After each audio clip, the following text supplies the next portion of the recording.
சாம்ராஜ்ய இந்திராதி தேவர்களும் என்னை எதிர்காணில் கிழிந்த நிலைகண்டு கதிகடங்கி எழுதும் என்று வணங்குவார். எந்த மக்கு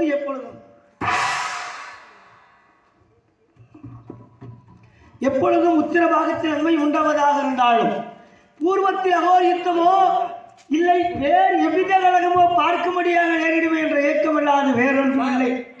இல்லாட்டி போனால் கழகப்பிரியா நாரதன் என்று என்பது நினைத்திருக்குமா? பராபரத்தில் பரம் தோன்றி பரத்திலே சிவம் தோன்றி சிவத்திலே சக்தி தோன்றி சக்தியிலே நாதம் நாதத்திலே வந்து சதாசிவன் மகேஸ்வரன் ருத்ரன் விஷ்ணு விஷ்ணுவில பிரம்மா பிரம்மாவில் ஆகாயம் ஆகாயத்தில் வாயு வாயுவிலே கேய்வு கேள்வியிலே அப்பு அப்புவிலே பிருத்திவி அன்னம் நரகமர் பட்சிகள் தோன்றி தாவர சங்கம் அதிகள் தோன்றி மறுபடி தோன்றின வழியே ஒடுங்கினோடு விளையில வளைத்தாலும் கூட அபிஷேக பிரிய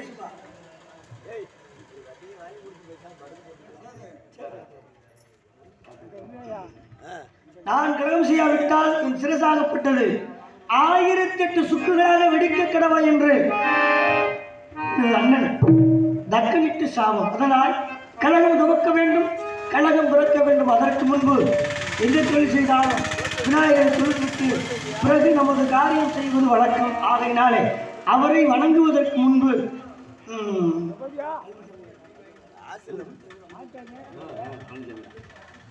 நாடக கலைஞர்கள் ரொம்ப பிடிக்கும். ஐயா பழனிசாமி ஐயா அவர்கள் அதே போல நல்லா பெட்டி வாசிப்பார், அதுபோல மிருதமும் அருமையாக வாசிப்பார். எங்களோடு கலைஞர்களோடு பயணிக்கின்ற அண்ணா பழனிசாமி அண்ணா அவர்கள் என்னை பாராட்டி ₹100 அன்பள் வெளியிருக்கின்றார். ஆகையினாலே அண்ணார் அவர்களுக்கு நன்றி நன்றி நன்றி கிடந்த வணக்கம். அதே போல அருமையாக சார் பழனிசாமி அவர்கள் இசைக்குழுவை பாராட்டி ₹100 அன்பளித்தார். அன்பளிப்பு அளித்து பெருமைப்படுத்திய நல்ல உள்ளத்துக்கு கலைக்குழு சார்பாக நன்றி வணக்கம். கொஞ்ச நாள் கழிச்சு அவர் வாசிக்கணும்னு ஆசைப்படுறேன். சார் வாங்க சார். ஆகையினால அதே போல இந்த உலகிலே எத்தனை மனிதர்கள் பிறக்கலாம். பிறப்பது என்பது சம்பவம் தான். இறப்பதும் பிறப்பு என்றால் அடுத்து இறப்பு தான். அது எல்லோருக்குமே ஒன்றுதான்.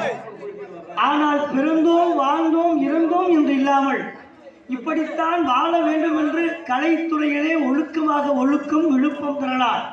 ஒழுக்கம் உயிரினும் ஓம்பப்படும் என்பதை போல அந்த ஒழுக்கமாக இருந்து கொண்டு இன்று வரைக்கும் எல்லா சங்கங்களையும் எங்களுடைய வாத்தியார் ஆசான் சண்முகப்பிரியனை சொன்னால் பெரிய பெரிய வண்டிகள் எல்லாம் அவருடைய மாணவரா என்று இன்னும் அச்சப்படுவார்கள். காரணம் கெட்டவரா, கொலை செய்யக்கூடியவரா இல்லையா? அவருடைய வாய்மொழி.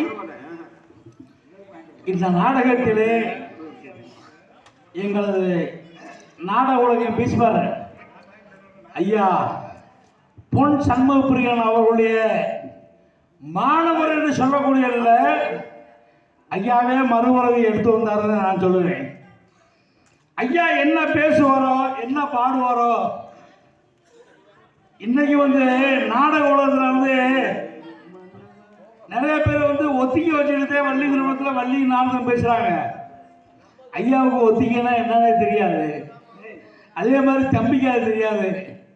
அதே மாதிரி இன்னைக்கு நாடக உலகத்தில் ஐயா என்ன சொல்லி கொடுத்தாரோ இம்மி பிசகாமல் இன்னைக்கு எல்லளவும் அந்த எல்லையில் இருக்கக்கூடிய தவத்திரு டி சங்கரா சுவாமிகள் பாடல்களை பாடி அறக்கூடிய எங்களது அறவை சகோதரி, எங்கள் திண்டுக்கல் முத்தமிழ்நாடு சூழல் நடிகைகள், எங்களது அருமை தம்பிகள், ஏதோ சங்கரா சுவாமிகள் பாடல்கள் பார்த்தா திண்டுக்கல் நாடகங்களை சங்கத்தில் தான் நாங்கள் இருக்கோம். அதே மாதிரி எங்களது ஐயாவுடன் மறு உருவமாக பார்க்கக்கூடிய அருமை தம்பி நீதிமணி அவர்களுக்கு, அவர் நம்ம பகுதியில் பிறந்தவர் லிங்காவடியில் பிறந்துட்டாலும் ஐயா அந்த அக்காவுங்களுக்கு தெரியும். முதல்ல தம்பியை கூட்டு போனேன். கூட்டு போகும்போது நான் பாடம் போட பண்ணல அப்படின்னாரு. இல்லைங்கய்யா, தம்பியை பாட வச்சு பேச வச்சு பாருங்க, பாட வச்சு பேச வச்சு பாருங்க, அவன் நல்லா பேசுவேன், கொஞ்சம் ஒரு பாட்டை பாடுங்க அப்படின்னு ஐயாட்ட சொன்னேன். இருந்தா எனக்கு ஐயாவோட திருப்தி என்னன்னா, தாளம் பிசராமல், ராகம் பிசராமல், சுதி பிசராமல் ஒரு அவன் பாட வேண்டாம். ஐயா அதை நாளை கடைப்பிடிப்பாரு. அவனை ஐயா ஒத்துக்குருவாரு. ஏன்னா அவர் சொல்லிக் கொடுத்த வாத்தியார்கள். அதே மாதிரி தம்பிகிட்ட போகும்போது அவனை முதல்ல ஒரு கையிலே கட்டி கூட்டு போயிட்டேன். சொல்லும்போது சொன்னாரு, என்னடா கையிலே கட்டி அவனை கூட்டு வந்துருங்க, என்னடா பாடுவானா, என்ன பேசுவானா. அந்த திண்டுக்கல் நாடக விஷயத்தில் ஒரு பாலத்துக்கிட்ட கீழே கொண்டு போய் உட்கார வச்சேன். கொஞ்ச நேரம் பேசுங்க, கொஞ்ச நேரம் பாருங்க. அதுக்கப்புறம் ஐயா கடைசி வரையும் இறுதி வரை அவனை கூட வரை வச்சிருந்த ஐயாவின் மறுபுறப்பாக இருக்கக்கூடிய அருமை தம்பி லிங்காவடி நீதிமணி அவர்களுக்கு பொன்னாடை கொடுத்து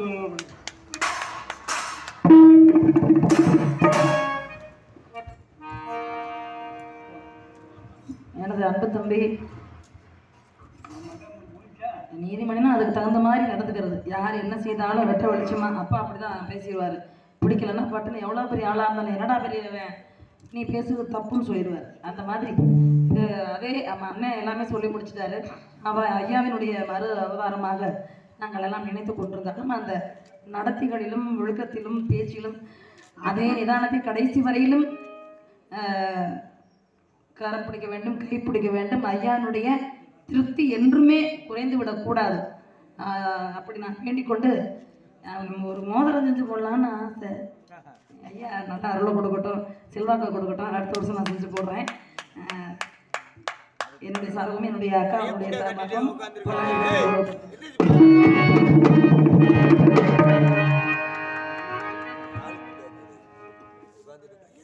எங்களுக்கு பொன்னாடு அணிவித்து பெருமை சேர்த்த அத்தனை உள்ளங்களுக்கும் நன்றி நன்றி நன்றி கிடந்த வணக்கம். நான் இப்படியெல்லாம் வளர்ந்ததுக்கு காரணம் ஐயா சொல்லி கொடுத்த ஒழுக்கம் தான். அவர் சொன்னார், நாடக உலகம் ரொம்ப ரொம்ப மோசம் தம்பினார். என்னை கேட்டார், எப்பா அண்ணன் சொன்னாரு, ஐயா இந்த மாதிரி நம்ம ஏரியா பக்கத்துல இருந்து ஒருத்தர் வர பாடத்துக்கு ஏதோ பசங்க பாட்டு பாடுறாரு, நல்லா பாடுறாரு, கொஞ்சம் பாடம் கொடுத்து ஏற்கனவே சொல்லிட்டாரு. நானும் 3 நாளா போய் பார்க்குறேன், அவரை பார்க்க முடியல. நான் வர 5 மணி காலையில் 6 மணிக்கு வந்துடுறது, சாயங்காலம் 5 மணிலேருந்து போயிடுறாரு. வெங்காயம் வச்சுக்கிட்டு ஐயா வர்றது வரல. அப்போ 4வது நாள் தான் வாத்தியாரை பார்க்குறேன். அவரை பார்க்கின்ற பொழுது உண்மையிலே ஒரு வாத்தியார் நம்பவே கிடையாதுக்கா. நான் ஐயாவை நம்பவே இல்லை. ஏன்னா யதார்த்தமாக வந்தார். வெள்ளச்சட்டைகளை பட்டுக்கிட்டு ஒரு யதார்த்தமான மனிதராக வந்தார். கிராமத்தில் இருக்கக்கூடிய பெரியவர்களைப் போலே வந்தார். அப்பத்தான் சின்னராசப்பா சொன்னாரு, இவர் தான் பண்ணி 3 நாள் தேடி வந்தீங்கள, அவர் தான் வர்றாருன்றார். இவரா வாத்தியாருன்னு நான் நினைக்கிறேன் மனசுக்குள்ள. அப்போ பார்த்து சொன்ன உடனே உட்கார்றாரு. எப்பா நீ எந்த ஊரையும் கேட்கின்ற பொழுது லிங்காவடி ஐயா நான் சொல்லுகிறேன். அப்படி சொல்லுகின்ற பொழுது அப்பத்தான் சொல்றாரு, என்ன இங்கே வந்த காரணம் என்னப்பா, என்னை தேடி வந்தோம்ல, என்ன காரணம்? ஐயா இந்த மாதிரி நாளுக்கு பாடம் படிக்கலாம்னு வந்த ஐயா, நீ என்ன பார்க்குறேன்னு கேட்டார். ஐயா நான் விவசாயக்காரையா, விவசாயம் தான் பண்ணுறேன். விவசாயம் வேணா வியாபாரத்துக்கு போவேன். நல்ல வேலை தானே, அதவே நீ பார்க்கலாமேன்னார். எடுத்த வார்த்தையை, நல்ல வேலை பார்க்குறப்பா, வணிக வேலை செய்கிறேன், அதை விட இது பெரிய விஷயம் கிடையாது, தொழில் பெரிய இது கிடையாது, நீ அதவே பார்த்து பிழைச்சிக்கலாம ஏன் இதுக்குள்ளே வரேன்னு கேட்டார். அப்போ நான் சொன்னேன், ஐயா என்னுடைய விருப்பம் கொஞ்சம் ஏதோ இதில் நார்மலாக போகலாம்னு ஆசை இருக்கியா, அதனால் வர்றேன் அப்படின்னு நான் சொன்னேன். சொன்ன உடனே சொன்னார், தம்பி நாடக உலகம் ரொம்ப ரொம்ப மோசம். அவர் சொன்ன கருத்து அவர் எத்தனை அனுபவப்பட்டிருப்பார், எத்தனை பேர்த்த மேடையில் பார்த்துருப்பார். அப்போ இந்த உலகம் அப்படிப்பட்ட உலகம்ப்பா, இதில் நீ ஒழுக்கமாக இருக்கணும். அந்த ஒழுக்கம் தவறி நடந்தீங்கன்னா என்கிட்ட வரக்கூடாது. ஒரே வார்த்தை முடிச்சது, உன்னுடைய சுய உரிமை, அதுக்குள்ள நான் வரல.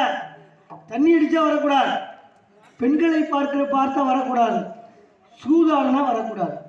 இது 3ம் நீ செய்வது உன்னுடைய விருப்பம். எது வேண்டும் வேண்டாம் என்பது உன்னுடைய பொறுப்புப்பா. ஆனால் அப்படி நீ இது 3ல் ஏதாவது ஒன்று நீ செஞ்சீங்கன்னா என்னிடம் பாட வாங்க வரக்கூடாது, என்னை வாத்தியார்னு சொல்லக்கூடாது. என்ன காரணம்னு நான் கேட்டேன். ஏன்னா உலகத்தில் நடக்கிறதால தப்பான்னு கேட்கும் பொழுது அப்போ தான் சொன்னார், இல்லைப்பா நீ என்ன மாதிரி கிராமத்திலிருந்து வந்திருக்க, நான் சொல்லி கொடுத்து பழகி நீ நல்ல ஒரு பேர் எடுத்தா எனக்கு சந்தோஷம். நீ குடிச்சு விட்டேன்டா ரோட்டில் கிடந்தீங்கன்னா உங்கள் அம்மா அப்பா பார்த்து என்ன சொல்லுவாங்க, இந்த மாதிரி இந்த சண்முகபுரின்ற விட்டு போய் இருந்தாலும் விட்டு இந்த பிள்ளையை கொடுக்க பாடுற இடத்துல வந்து தண்ணியை வாங்கி கொடுத்து இந்த பிள்ளையை கெடுத்து விட்டான்னு என் பேர் கெட்டவராங்க. எப்படி யோசிக்கிறான்னு பாருங்க. அதனால் இது 3ம் இல்லாமல் இருந்தால் என்னிடவா நான் பாடம் உனக்கு போடுத்தானேன், இல்லைன்னா வேண்டாம் என்று சொன்னார். பாடம் போடுவதற்கு முன்பு எனக்கு ஒழுக்கத்தை கற்றுக் கொடுத்தவர் யாருன்னா வாத்தியார் சண்முகபுரி. அந்த ஒழுக்கம் யார் சொல்லுவார் தெரியுமா? பெற்ற தகப்பன் தான் சொல்லுவார். அவர் வாத்தியாரா அந்த இடத்துல சொல்லல, ஒரு தகப்பனாக இருந்து சொன்னார், போதித்தார், வாழ்க்கையை போதித்தார்.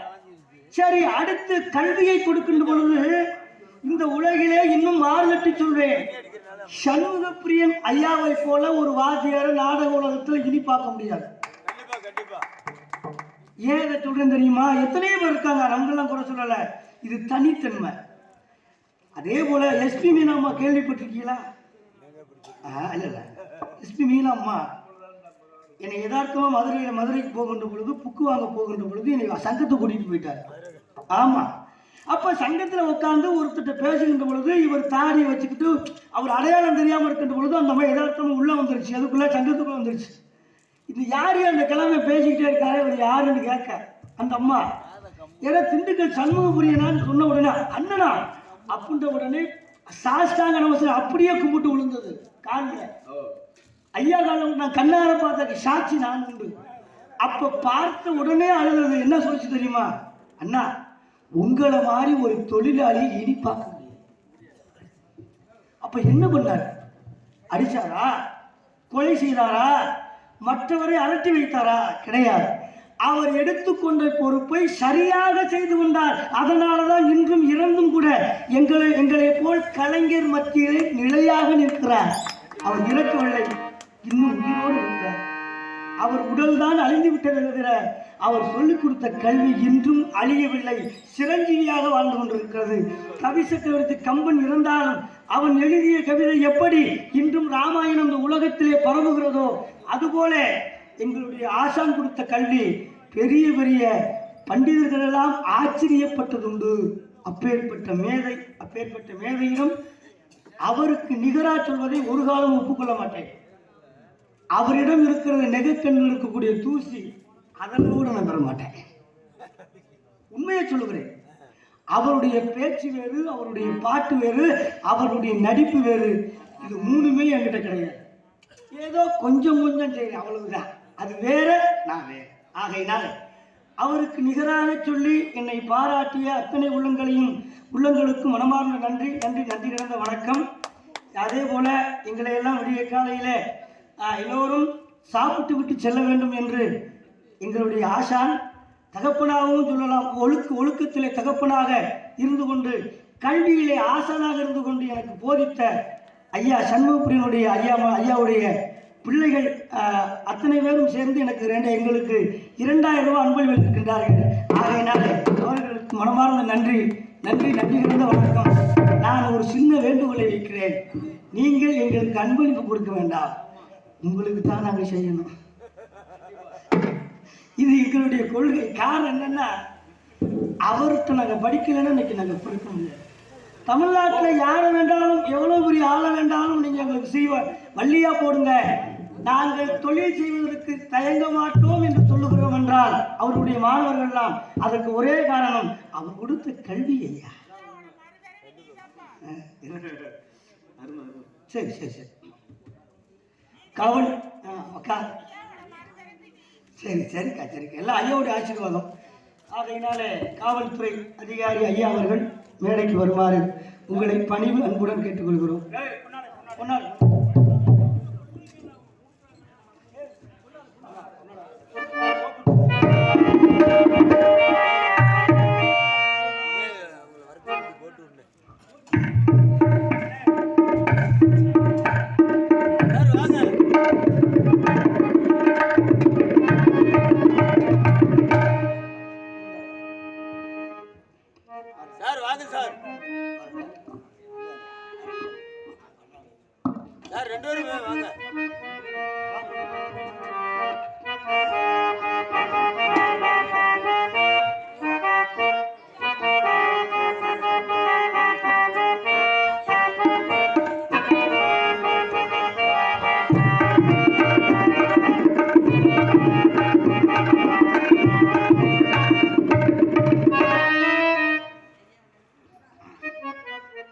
ஐயா காவல்துறை ஆய்வாளர் அவர்களுக்கு எங்களது நாடக நடிகர் சங்கத்தின் சார்பாகவும் ஐயா சண்முகப்பிரியன் ஐயா நினைவு நாடகத்தின் சார்பாகவும் இந்த பொன்னாடையை ஆய்வாளர் ஐயா அவர்களுக்கு மாரியம்மன் கோயில் திருவர் ஐயா அவர்களுக்கு பொன்னாடை பொருத்தப்படுகிறது.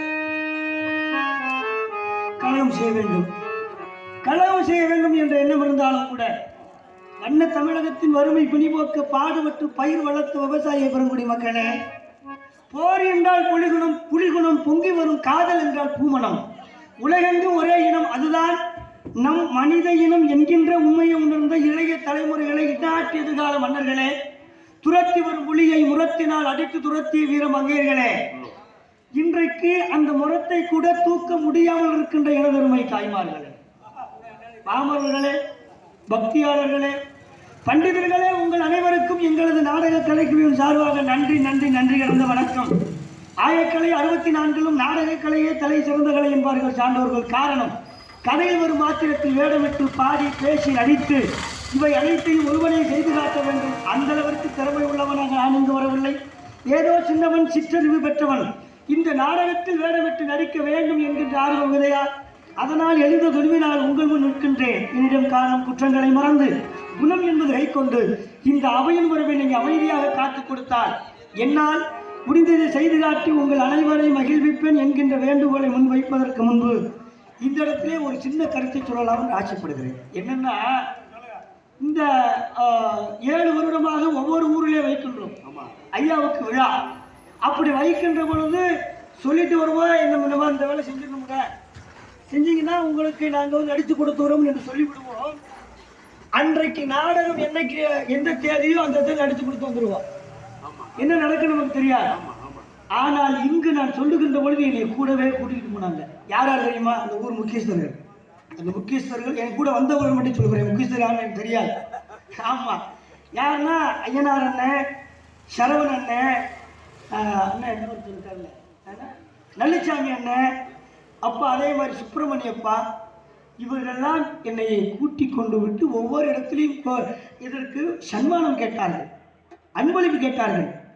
அப்பொழுது நினைத்தேன், நம்ம எத்தனை இடத்துக்கு போனால் இப்படியெல்லாம் இந்த விழா வைக்கின்ற பொழுது இப்படி கேட்கலையே, இவர்கள் மட்டும் இப்படி கேட்கிறார்களே என்று நான் உணர்ந்து பார்க்கின்ற பொழுது இங்குதான் இவர்களிடம் தான் பண்பை உணர்ந்து கொண்டேன்.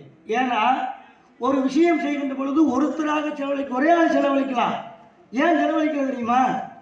10 பேர் காசு இதில் விழுந்தாத்தான் நமக்கு மதிப்பு கிடைக்கும். கண்டிப்பா ஒருத்தர் தண்ணியை போட்டு அலம்புறான்னு வச்சுக்குவேன், நாடகத்தை நிறுத்தினான்னு சொல்றான்னு வச்சுக்குவேன், அப்ப என்ன சொல்லுவாங்க? இந்த 10 பேர் காசு கொடுத்து, நம்ம நாடகம் இல்லையா, இந்த வேலை செய்யறோமா, உட்கார்ந்து பேச வெள்ளம் தப்பு செய்யற, நீ தண்டிக்கிறத விட்டு விட்டு தட்டிக்கிறத விட்டு விட்டு இப்படி சண்டைக்கு வரலாமான்னு திட்டுவாங்க. ஆனா ஒருத்தர் காசு போட்டா இந்த 10 பேர் சொல்லுவாங்களா? சொல்ல மாட்டாங்க. இந்த பண்பை இங்கு நான் உணர்ந்து கொண்டேன். ஆகையினாலே எங்களுடைய நாடகம், எங்கள் ஐயாவுடைய நாடகத்தை நடத்துவதற்கு உறுதுணையாக இருந்த அந்த 4 பேர்களையும் பாதம் தொட்டு வணங்குகிறேன். நன்றி. நல்ல நல்ல பிள்ளைகளை நம்பி இந்த நாடே இருக்குது தம்பி. நல்ல நல்ல பிள்ளைகளை நம்பி இந்த நாடே இருக்குது தம்பி.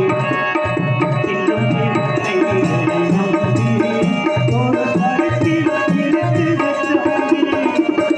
நல்ல நல்ல பிள்ளைகளை நம்பி இந்த நாடே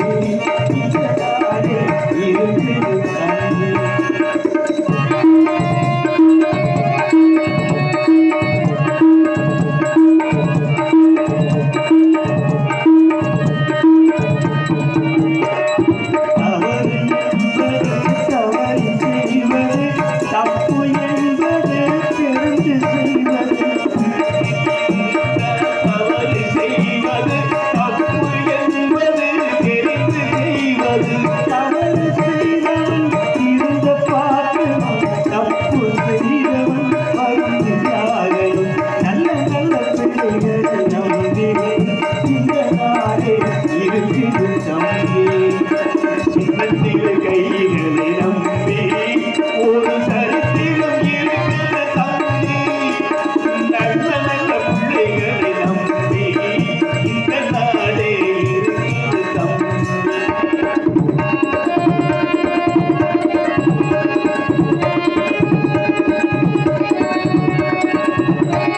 அன்னையிடம் நீ அன்பை வாங்கலாம்.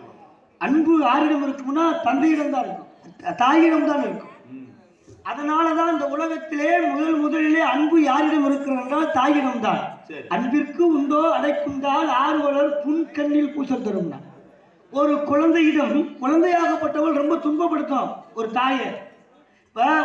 அந்த குழந்தையாகப்பட்டது ஒரு பெண்ணுக்கு சலித்து விட்டதென்றால், கர்ப்பம் அடைஞ்சு விட்டதுன்னா 3 மாசம் வாந்தி எடுக்க ஆரம்பிச்சிடும் அந்த பொண்ணு, சாப்பிடவே முடியாது. தொடங்க ஆரம்பிச்சிடும். 3 மாதத்துக்கு 6 மாசம் வரும் வரை அந்த பெண்ணு அன்னாதாரம் குடிக்காது. பிள்ளை கொழு கொழுன்ற பிள்ளை, இந்த பிள்ளை செலுத்தது பிற்பாடு வத்தலா ஏமாறி பழைய நிலையா வந்துடும். ஆமா, அப்புறம் பாருங்க கொஞ்ச நாள் ஆன உடனே இந்த பிரசவ வழியில இந்த பெண்ணு படுற பாடு இருக்கு. இப்பதான் திட்டுவாளாம். எங்க ஐயா சொல்லுவாங்க, பொம்பளைய பேச்செல்லாம் பிரசவ வழி மாதிரி தாண்டாண்டுவார். ஓஹோ. அது என்னையா ரொம்ப வசனமா அப்படி சொல்றீங்களே, பிரசவ வழின்னா என்னன்னு ஐயா கிட்ட கேட்டேன். கற்ற மனைவி என்ன சொல்லுவான்னா, பிரசவ வழியில என்ன சொல்லுவானா, சென்றாலே நல்லா இருக்கும்போது அப்படி பார்த்தா இப்படி பார்த்தா இடுப்பு வலி தாங்க முடியாம தெரியுது, அந்த ஆள் திரும்பி கூட பாக்குறானே, அரட்டை அடித்து பார்த்துக்கலாம் அப்படின்னு கோபத்துல திட்டுவாளாம். அந்த கோபம் இருக்குமா, இடுப்பு வலி தாங்க முடியாம அவனால துன்பம் வந்துச்சு நமக்கு அப்படின்னு அவர் திட்டுவாராம். ஆனா குழந்தை பிறந்ததுக்கு பிறகு சொல்லுவாரா, அவங்க அம்மாவை கூப்பிட்டு, அம்மா என் புருஷங்கார வந்தாரா. வழியில திட்டவ, இடுப்பு வழியில திட்டவ குழந்தை பிறந்த உடனே புருஷன் வந்தாரான்னு கேட்பாங்க. ஏன்? பாசம்.